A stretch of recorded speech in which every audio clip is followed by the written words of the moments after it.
예루살렘에 6월절에 4번 내려가셨어요. 그래서 대략 6월절은 1년에 한 번씩 오니까 4년 주님이 활동하신 것이 아니라 대략 3년 반 정도 하나님의 사역, 공생애라고 그러죠. 그 일을 하셨다. 그 근거는 예수님이 6월절을 4번 맞이하신 것이 기록됐기 때문에 그래요. 그래서 한 3년 반쯤 사역을 하셨다.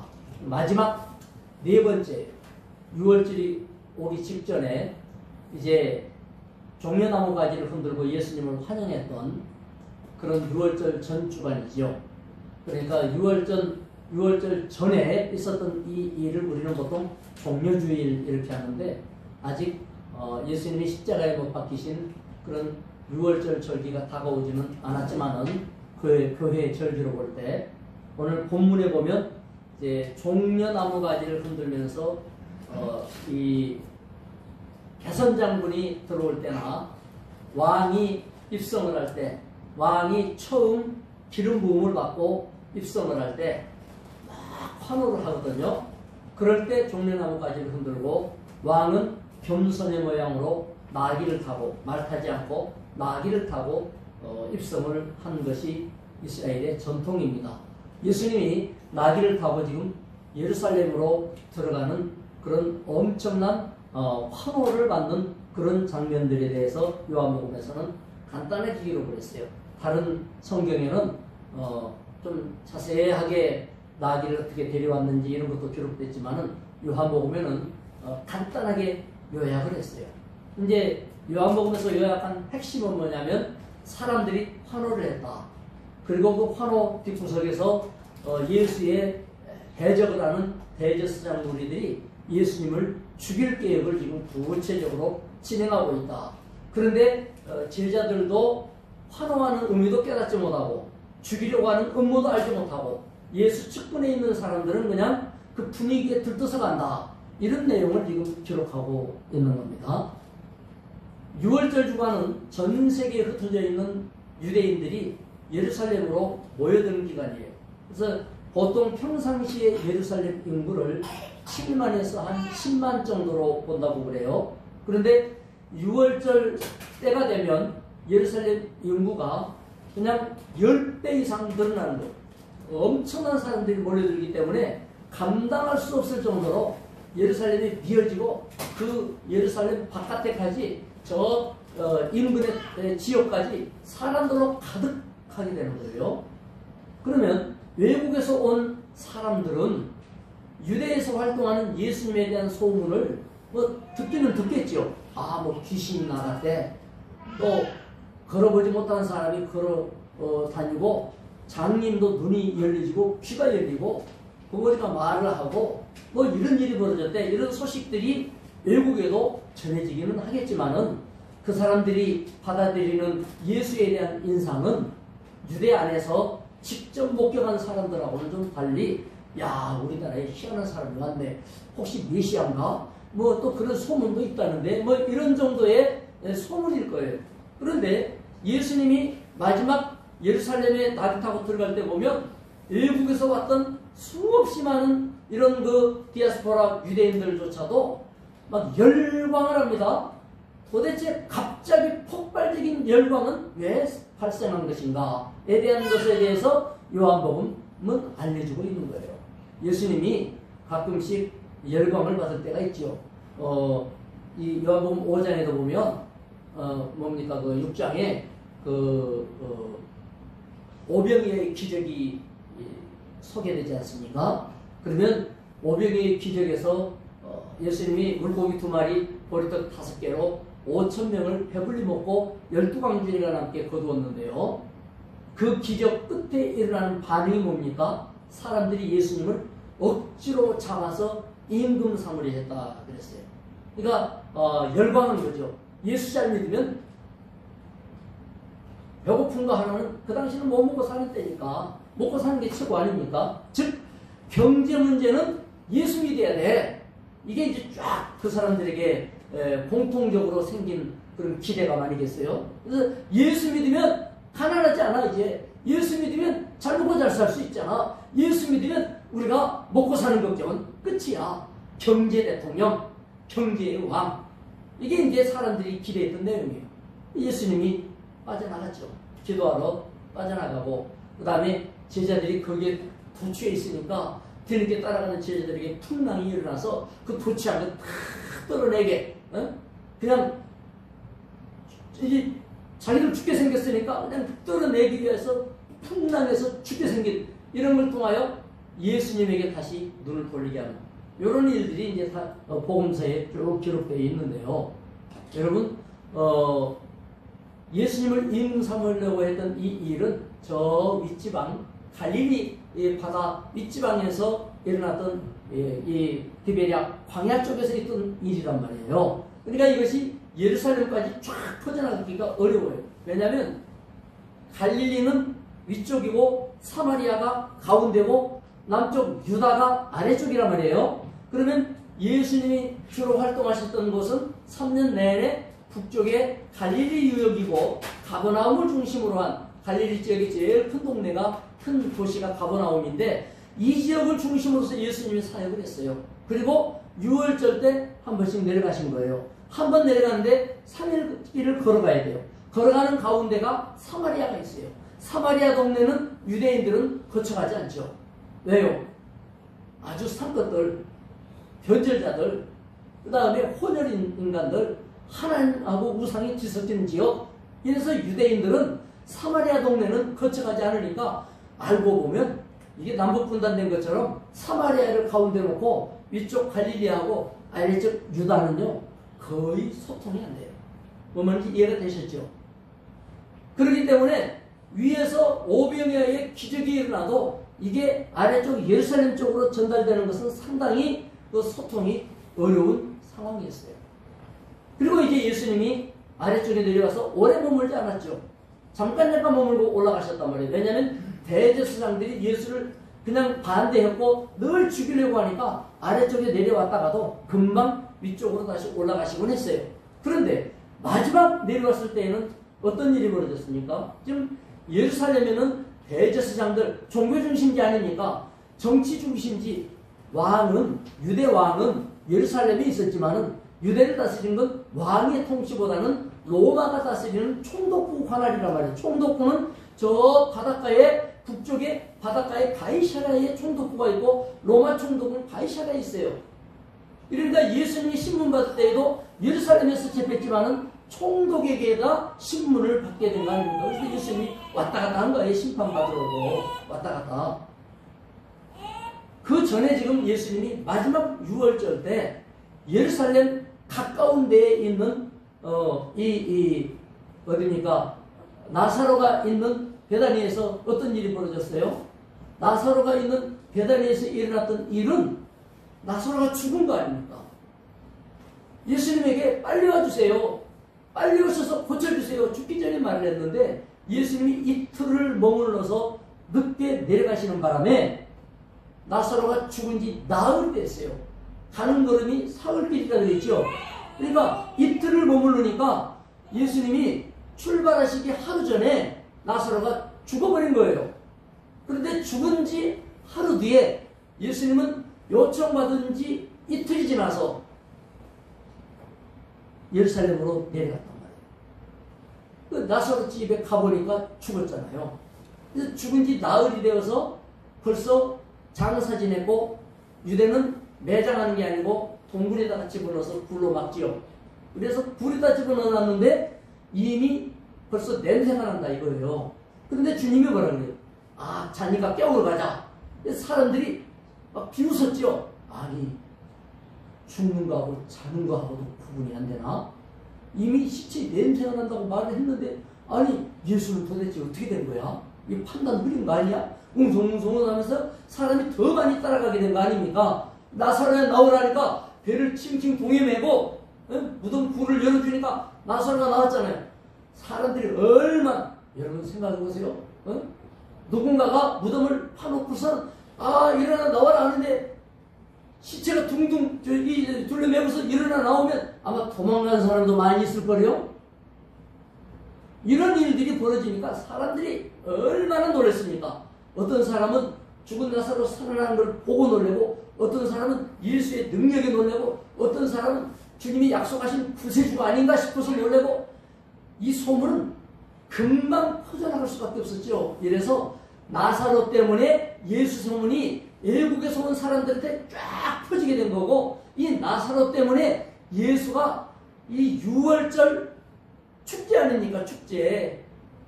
이집트에서 해방받은 8.15 해방 같은 그런 축제날 아닙니까? 이 해방절기를 맞은 유대인들에게 최고의 이벤트가 생긴 거예요. 예수가 죽은 사람을 살렸고 그 죽은 사람 예수가 지금 예루살렘으로 들어온단다. 소문이 쫙 퍼지지 않겠어요? 그러니까 한꺼번에 사람들이 각광을 하고 일어나는 이유가 나사로 때문이었다. 이해가 되시겠죠? 그래서 죽은 나사로도 같이 예루살렘 예수 따라 올라오니까 야, 저 사람이네. 저 사람이 진짜 죽었다가 살아났을까? 여러분이 그 자리에 있다고 생각해보세요. 아니 피부가 썩었대는데 어떻게 흉터가졌을까? 정상적인 가서부터 시작을 해서 그 다음에 뭐 주름은 더 많아졌을까? 줄어들었을까부터 뭐 비틀비틀할까? 힘이 다 났을까? 얼마나 많은 얘기거리가 있겠어요. 그러니 사람들이 그냥 들썩들썩한 거는 당연한 거 아니겠습니까? 이렇게 지금 사람들이 올라갈 때 예수님이 또 새끼나귀를 데려오라 그래가지고 어미나귀도 아니고 나귀 새끼를 타고서 들어가는데 여러분 얼마나 불편하고 나귀도 불편하죠? 헐쩍헐쩍 뛰기도 하면 난리칠 겁니다. 심지어 그 위에 올라타는 예수님은 아마 그 로데오라 그러죠. 로데오. 사람 안 태워본 소나 말 같은 거 그 위에다가 맨 처음에 야생말이나 야생 소 같은 거를 그렇게 해가지고 그냥 고삐만 하나 해놓고는 그냥 타면은 이 말과 소가 얼마나 난리치면서 뛰잖아요. 그 젊은이의 용기와 힘을 빌어서 저 서울에 가면 강남에 로데오 거리가 있어요. 문정도에 가면 로데오 거리 거기 보면은 그렇게 그냥 야생말이 이렇게 공상처럼 세워져 있단 말이에요. 그래 낙인들 예수를 태워가지고 얼마나 열받고 예수를 태웠으니 힘들고 이러면서 가다가 지쳐갖고 이제 아마 걸어갈 거예요. 사람들이 고삐를 잡고 아마 갔겠죠. 이때 사람들이 왕을 맞이하는 것처럼 종려나무까지 흔들면서 호산나 외쳐 불렀단 말이에요. 그 내용을 지금 기록하고 있는 거예요. 그런데 이 환호성이 베다니에서 예루살렘까지 온 예루살렘이 뭔데 이럴 때 왕이 오신다. 야 왕이 들어오시면 왕의 행차야. 그분이 죽은 자를 살렸고 그 살아난 사람이 지금 같이 들어오고 있어. 누군데 여러분 제가 장황하게 설명을 했는데 그 분위기를 우리가 이렇게 느낄 줄 알아야 오늘 내용에 대해서 이해할 수 있기 때문에 그렇게 설명을 드린 거예요. 그래서 이는 9절에 보니까 예수만이 아니라 죽은 자 가운데 살리신 나사로를 보려 함이라 이러고 17절에 보니까 나사로를 무덤에서 불러내어 죽은 자 가운데서 살리실 때에 함께 있던 무리가 증언을 한지라. 그냥 가는 게 아니에요. 이분이 누군 줄 아십니까? 내가 봤습니다. 무덤에서 이렇게 있고 막 이런 사람들이 때를 이루어서 지금 예수님과 같이 들어가는 거예요. 6월절 명절에 순례자들은 이렇게 그 환호성에 동참하게 됐습니다. 하지만 이들의 환호는 예수에 대한 비밀에 동참하거나 구원의 놀라운 은총에 대한 눈이 열렸거나가 아니었어요. 단지 명절 이벤트에 참여한 사람들이었어요. 이렇게 메시아다, 구세주다, 왕이 오셨다, 호산나, 다윗의 자손이여 외쳐 불렀던 이 사람들이 그 큰 외침소리가 이제 조금 있으면 예수를 십자가에 못 박아라 라는 외침소리로 바뀌는 거예요. 같은 사람이에요. 같은 입이에요. 그 입이 엄청나게 떠외치던 입이 갑자기 이제는 예수를 십자가에 못 박아라로 바뀌지 않습니까? 이 사람들은 하나님의 뜻에 대해서는 별로 관심이 없어요. 자기들의 관심사에 대해서 관심이 쏠리는 쪽으로 그쪽으로 마음을 열었다가 그쪽에서 마음을 닫았다가 이런 사람들이에요. 그러니까 분위기가 아무리 좋아도 예배가 아무리 뜨거운 것 같아도 사람들이 다 그쪽으로 몰려가도 그게 핵심이 아니라는 걸 하나님이 우리에게 알려주고 싶어 하시는 거예요. 18절에 이에 무리가 예수를 맞으면 이 표적을 행하심을 들었습니다. 풍문신앙이죠. 풍문신앙. 아, 이랬대. 심지어 나사로를 쳐다보면서 내가 진짜 봤다니까? 봤어요. 이제 봐서 마음이 열린 거죠. 어떤 면에서는 체험했다고도 볼 수 있어요.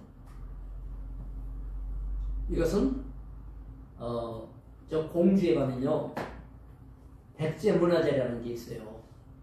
공주가 백제의 도읍이었을 때 왕이 공주에서 거기서 백제를 다스리지 않았습니까?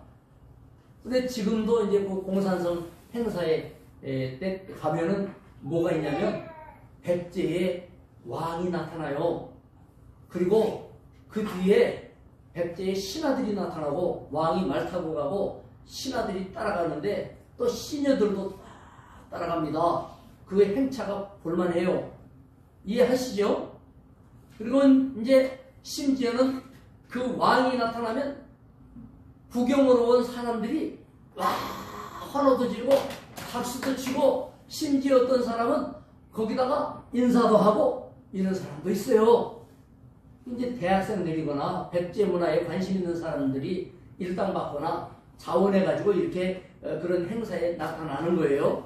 지금 예수님한테 환호하는 사람들은 호산나 다윗의 자손이라고 외치지만은 이분들은 지금 예수님이 나귀 타고 들어갈 때에 백제 문화재 할 때에 백제의 임금이 촥 행차하는 것 같이 그런 하나의 6월절 이벤트라니까요. 그래서 그 중에 누군가는 진짜로 메시아가 오셨는가 이런 생각을 할 수도 있겠고 감격이 없고 야 백제 문화 우리 공주 사람들 이러면서 가슴이 뜨거워질 수가 있겠죠. 그게 다가 아니라고요. 여러분 예배 드릴 때에도 마찬가지예요. 예배 분위기나 예배의 환호성이나 예배의 막 외침 소리 같은 데에 우리가 때로는 우리 마음이 움직일 수도 있어요. 그리고 정말 배부른 마음을 갖고 오늘 은혜 수고했다.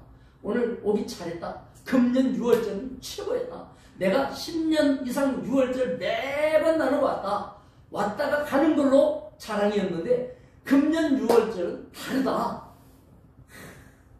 이런 하나님이 보낸 이런 인물을 만났다. 이렇게까지도 말할 수 있는 경험이었다고 말이에요. 여러분 그와 같은 속에서 하나님의 자녀가 되는 권세에 대해서 감격하고 구원에 대해서 감사하고 나를 구원하시고 천국 자녀 삼으신 하나님의 사랑에 대해서 주님 앞에 완전히 세워지고 이게 중요한 거 아닙니까? 근데 이 사람들은 그렇게 세워지지 않아요. 불이기에 휩쓸린 거예요. 나한테 기분 좋으면 그날이 의미가 있고 내가 기분 나쁘면 가고 싶지 않고 이런 거예요. 여러분 예배 때 여러분이 기분이 올라갈 수도 있고 내려갈 수도 있겠죠. 여러분에게 적당한 메시지가 증거되면 나한테 진짜 좋은 말씀 주셨네 힘을 얻을 수 있을 거예요. 내가 관심 갖는 이쪽 내용에 대해서는 한마디도 안 하고 정반대쪽 얘기를 듣고 나면 다음에는 하지 말아야지 이런 마음이 생길 때도 있을 거예요. 그런 게 아니라는 거예요. 예배라는 건. 예배는 하나님을 뵈러오는 시간이에요. 아멘. 하나님을 만나러 오는 시간이에요. 하나님을 높이기 위하여 오시는 게 예배예요. 하나님에게 영광 돌리고 나는 낮아지는 것이 예배란 말이에요. 아멘. 그런데 내가 높아지고 내가 우쭐해지고 내가 만족해지고 내가 흐뭇하는 이걸로써 좋았다. 예수님 만났다. 이렇게 하고 돌아가다가 그 다음에 아니래 십자가에 죽어야 되는데 능력의 하나님의 메시아가 구원을 이루기는커녕 자기 자신도 구원하지 못하잖아. 이런 분위기가 되면 그냥 낙담하고 용기를 잃어버리고 은혜가 되지 않는데 심지어 못 박혀 죽여라 돌변하는 이런 변덕스러운 것이 예배가 되면 안 되는 거예요. 예배는 어떤 경우에도 주여 나를 통하여 하나님 영광 받아 주시옵소서. 아멘. 내가 주께 왔사오니 나를 받으소서 이래야 되는데 유대인들은 뭐예요? 예수를 죽여라 이렇게 나서지 않습니까? 희생양을 찾아 나섰지 않습니까? 주여 내가 희생합니다가 아니라 희생양을 찾아 나서면서 네가 감당해라. 이 어려움은 네 어깨에 짊어져라. 나한테는 좋은 것만 줘라. 이게 유대인들이 했어요. 6월절의 정신과 완전히 반대되는 거죠. 그래서 영원한 왕을 맞는 이 환호성 소리가 하나님께 영광 돌리는 것 같지요. 그러나 그 하나님께 영광 돌리는 호산나 다윗의 자손이여 주의 이름으로 오신 이여 호산나 하면서 외쳐 부르고 말씀을 동원하고 이런 목소리하고 십자가에 못 박혀 죽여라 하는 목소리하고 한 사람이요 같은 백성이라니까요. 영적으로는 같은 수준이에요. 같은 수준이에요. 바탕은 똑같아요. 중심의 왕은 나 자신이에요. 내가 만족하면 은혜스럽고 내가 불편하면 은혜스럽지 않고 내가 만족하면 하나님이 기뻐하시고 내가 기분 나쁘면 하나님도 나에게 은혜를 안 주셨고 정말 그럴까요? 여러분이 기분 나쁘면 은혜가 되지 않으면 하나님이 여러분에게 은혜 주시지 않은 걸까요?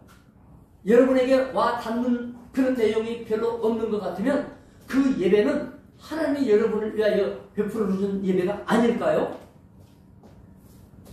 그것은 나 자신의 성향의 문제가 있는 것이지 은혜를 베풀고 은총을 주시고자 예루살렘에 나아가시는 예수님은 호산나 다윗의 자손이여 하고 각광받으면서 나를 타고 가시는 모습이나 다 실망하면서 죽여야 된다고 하면서 십자가에 달린 예수님이나 우리에게 베푸신 은총에는 오히려 십자가에 실망을 주면서 달린 예수가 훨씬 더 우리에게 큰 은혜를 주신 분이에요. 아멘.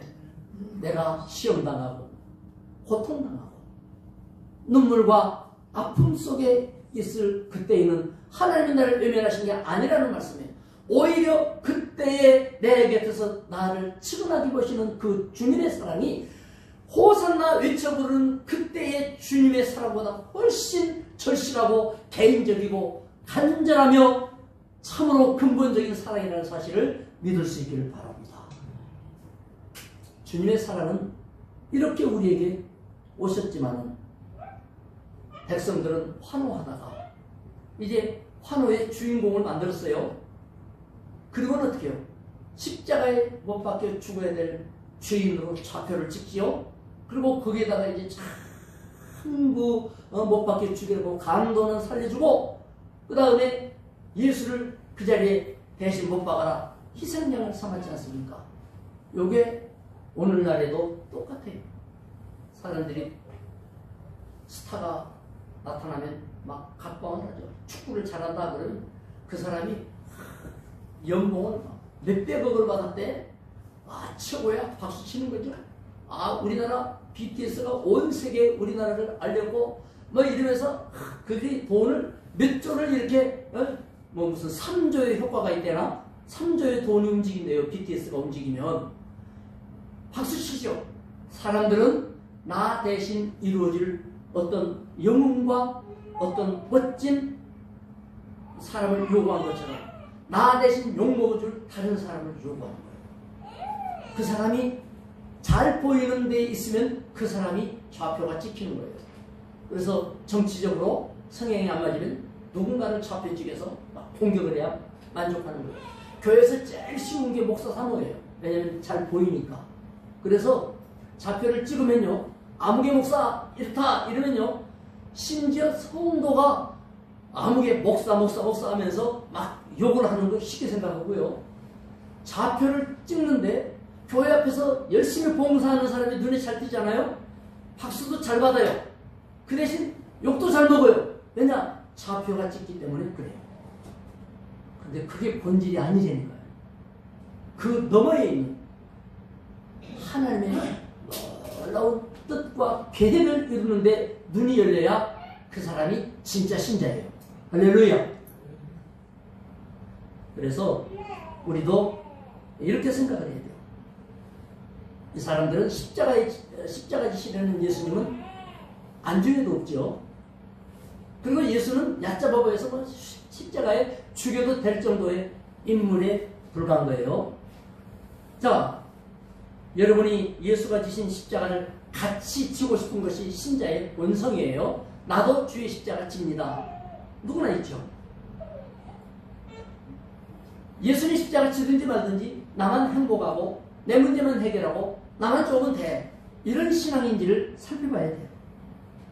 바울 사도는 예수님이 십자가에 지신 이후에 그 부활의 주님을 만난 다음에는 자기 평생에 절대로 예수님이 다시는 매맞지 않도록 해야 되겠다.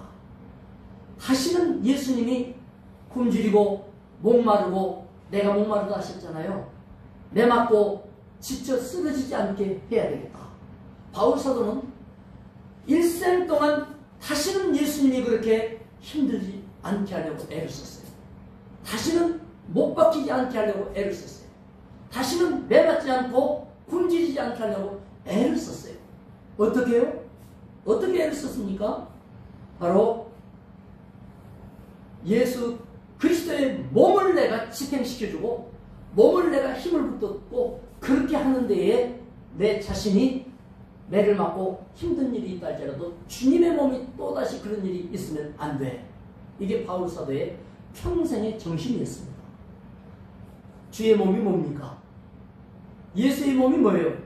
대답해 보세요. 시작. 주의 몸이 뭐예요? 교회예요. 교회가 지치거나 목마르거나 배고프거나 쓰러지거나 매맞는 일이 있어서는 절대로 안 되겠다. 바울은 그 결심을 했어요. 그런 일이 있으면 차라리 내가 나가겠다. 이게 바울의 정신이었어요. 그 정신으로 몸을 돌보고 살피고 아끼고 사랑했어요. 교회 몸이 성도죠. 그래서 고린도 후서 11장 24절에서 한번 읽어봅시다. 다 같이 읽어봅시다. 주의 몸을 어떻게 생각했는지. 24절 시작. 유대인들에게 40에 하나 감한매를 5번 맞았으며, 이거는 40대까지 때리면 죽을 수도 있고요.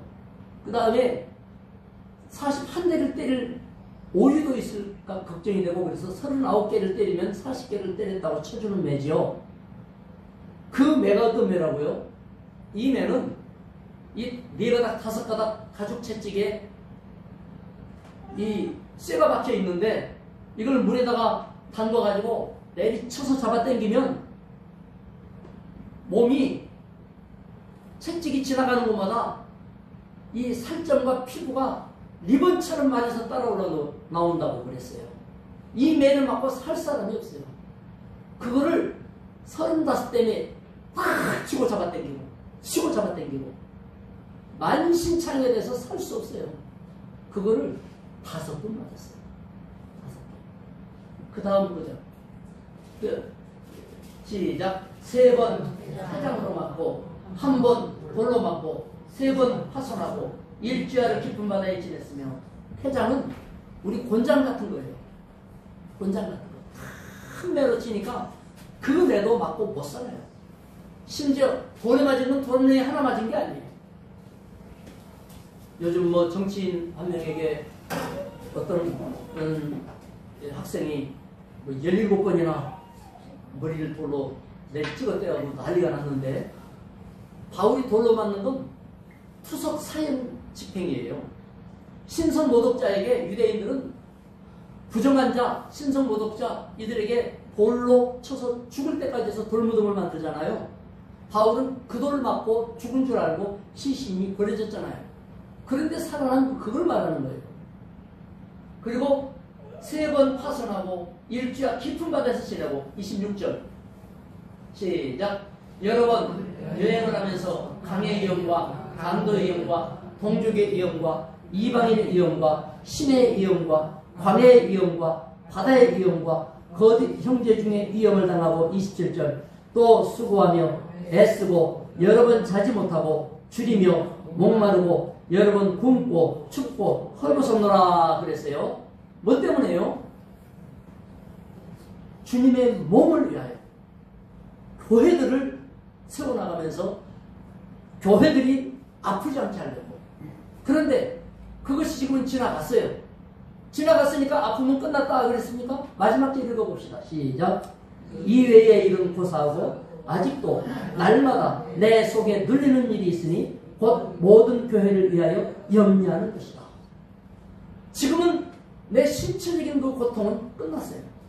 그럼에도 불구하고 나는 스트레스에서 자유롭지 않아요.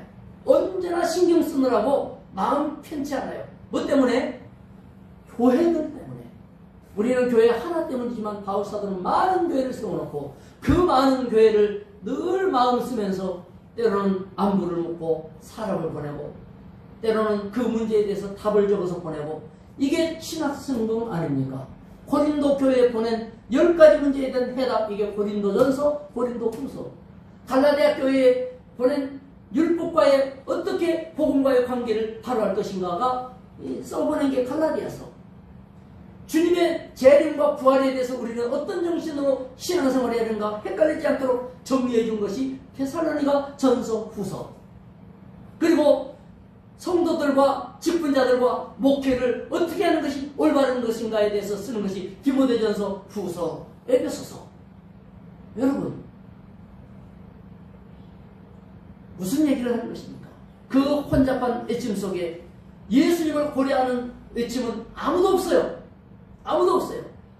즉 하나님의 성도 교회들을 생각하는 그 외침 소리는 아무도 없어요. 잘 되어도 못 돼도 주님의 교회를 여러분이 기억해야 될 것입니다.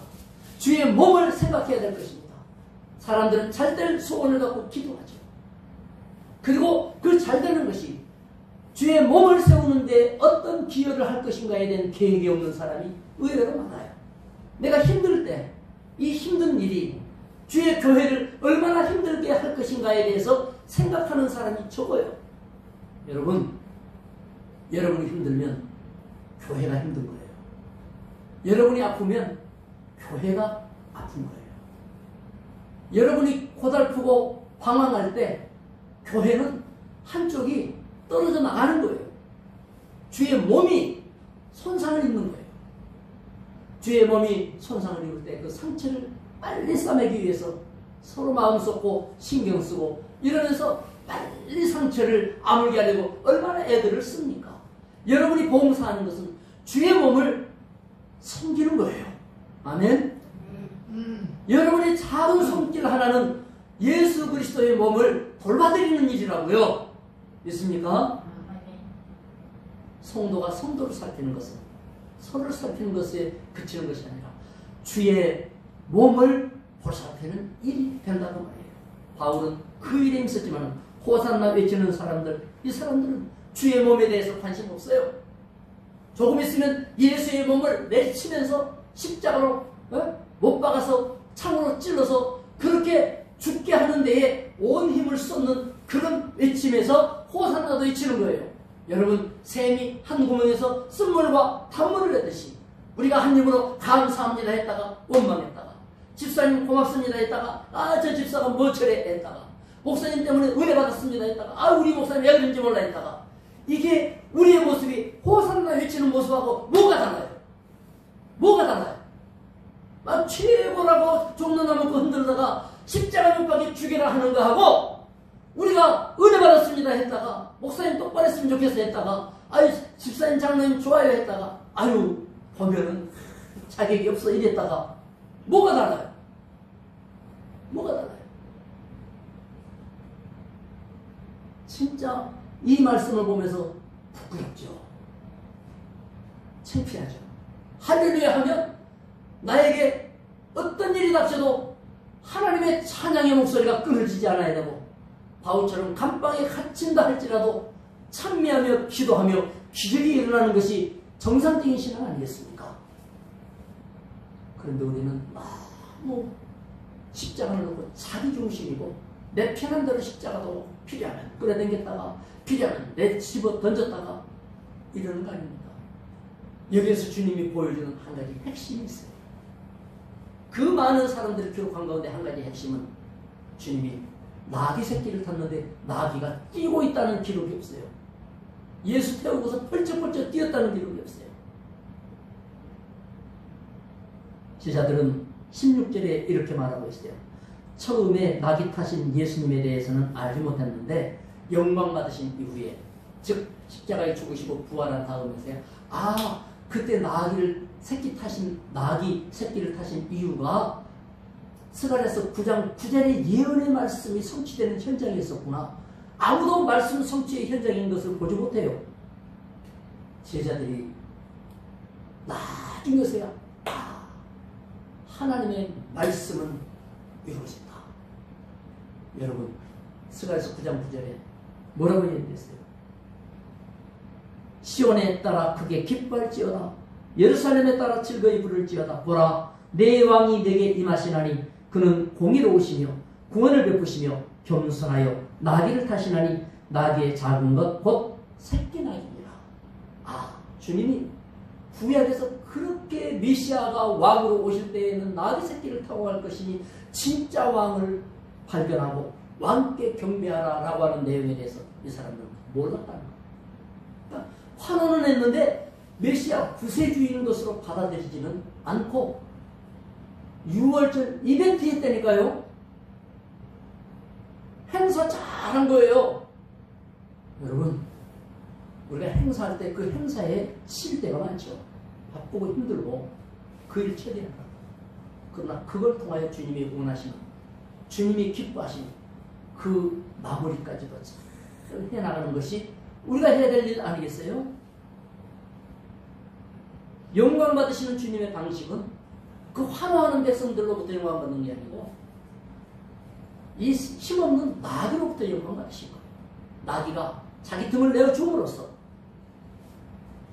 이처럼 새끼 나귀를 타시듯이 우리 주님은 연약하게 그지없는 자들을 통하여 영광 받기를 기뻐하시는 거예요. 제사장들이나 왕들이나 환호한 자들의 영광이 아니라 묵묵히 무거운데 해보지도 않은 서투른데 그야말로 불편한데 잘하지도 못하고 잘 섬기지도 못하면서 그러면서도 주님 모시고 가겠다고 비틀거리면서 가는 그걸 통하여 주님이 왕의 모습, 언약의 성취가 일어나는 겁니다. 할렐루야. 여러분이 잘하지 않아도 좋아요. 많은 헌금 아니래도 괜찮아요. 헌금 드릴 게 없어서 그냥 와서 예배 참석하고 그냥 감사합니다 하고 돌아가도 괜찮아요. 주님이 사용하시기에 무척 서툴고 그 다음에 경험도 모자라고 그것도 무겁다고 비틀거리면서 딴 데로 갈 것 같고 이래도 여러분을 통하여 하나님이 영광 받으시기를 원한다고 하면 주여 나를 써주시옵소서. 내가 잘할 수 있는 것 별로 없지만 이거라도 사용해 주옵소서. 내 기도를 받으시고 내 찬양을 받으시고 내 작은 정성을 받으시며 나의 볼품없는 이 작은 헌신이라도 주님이 받아주시고 주님이 나를 사용하여 예루살렘에 입성하기를 원한다면 나는 주님을 위하여 차라리 내가 아프겠습니다. 차라리 내가 매 맞겠습니다.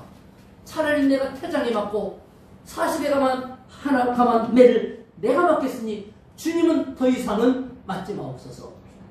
교회는 나 때문에 어려우면 안 돼. 내가 교회 어려움을 짊어질 거야. 성도들의 기도 제목을 나도 같이 기도해서 응답받는 힘이 될 거야. 교회를 위하여 생각이 새로워지시기 바랍니다. 교회는 예수님의 몸입니다. 몸. 그 몸을 위하여 내가 나서야 되겠다. 나귀처럼 주님의 몸을 싣고 가야 되겠다. 이것이 교회를 향한 성도의 본심이고 진심이어야 되는 것입니다. 쉽게 교회 욕하고 교회 비판하고 교회는요 어느 교회나 허물 있게 마련해요. 왜? 인간이 허물 있고 그들이 뭐 했습니까? 그럼에도 불구하고 주님은 그 연약하고 허물 많은 사람들을 통하여 나귀를 타고 가시듯이 그 교회에 함께하고 계시며 영광 받으시는 거예요. 예수님이 허물 많고 서투르고 불편하고 그야말로 제멋대로인 교회를 통하여 영광 받으시지 어디 세상에 돈 많이 번 술집을 통하여 큰 사기꾼들을 통하여 뭐 엄청난 예수 없이 막 그냥 일어나가는 그런 것들을 통하여 주님이 영광 받으신다는 말이 어디 있어요? 그 사람들이 훨씬 숙달되고 뭔가 그럴듯하고 뭔가 경력도 있고 이럴지는 모르지만은 영광을 받으시는 것은 부족하고 모자란 사람들이 모인 교회, 흠도 많고 탈도 많고 말도 많은 교회, 거기에 주님이 나를 삼고 등을 빌려달라고 하시면서 입성하시는 겁니다. 믿으시기 바랍니다. 저와 여러분을 통하여 주님은 영광을 받고 싶어 하시는 겁니다. 그러므로 서로 격려합시다. 함께 하시니 감사합니다. 주님 모심이 영광입니다. 우리가 주님 모시고 가는 겁니다. 부족해도 우리가 모시고 가는 거예요. 바리새인들은 근심해서 외쳤습니다. 예수 죽이려고 했던 대제사장들도 걱정하면서 말했습니다. 아니 예수 따라가는 사람이 많지 않느냐 하면서 온 세상이 그를 따르는도다. 너희들이 해봤자 다 소용없다 쓸데없다 하면서 뭐라 그래요? 19절 바리새인들이 서로 말하되 볼지어다 너희 하는 일이 쓸데없다. 아무리 막아도 안 돼. 보라 온 세상이 그를 따르는도다 하면서 걱정했어요. 그리고 그 걱정대로 됐어요. 온 세상이 주를 따르는 시대가 열렸어요. 할렐루야. 마귀는 반대로 가는 겁니다. 왜 여러분이 기도 좀 하려고 그러면 몸이 아파요? 예배 나오려고 하면 자꾸 일이 터져요. 왜 그래요? 그날 나오면 복받을 거 마귀가 미리 알고 그 일로 인하여 여러분이 복받을 줄 알고 불평이 터지고 문제가 터지게 하는 거 아닙니까? 거꾸로 생각하시기 바랍니다. 바리새인들은 큰일 났다. 이제 온 세상이 예수 따르게 생겼다. 걱정하면서 막으려고 하고 십자가에 죽이는데 앞장섰잖아요. 막았습니까? 아니에요. 마귀는 거꾸로 합니다. 여러분 사단이 역사할 때도 은혜로 바꾸는 능력이 우리에게는 있습니다. 할렐루야. 어려운 역경 시련조차도 축복으로 뒤집어지고 바뀌어지는 호산나 진짜 예수 잘 영접하고 섬겨나가는 온 성도가 되시기를 주의 이름으로 축원합니다. 기도합시다. 하나님 아버지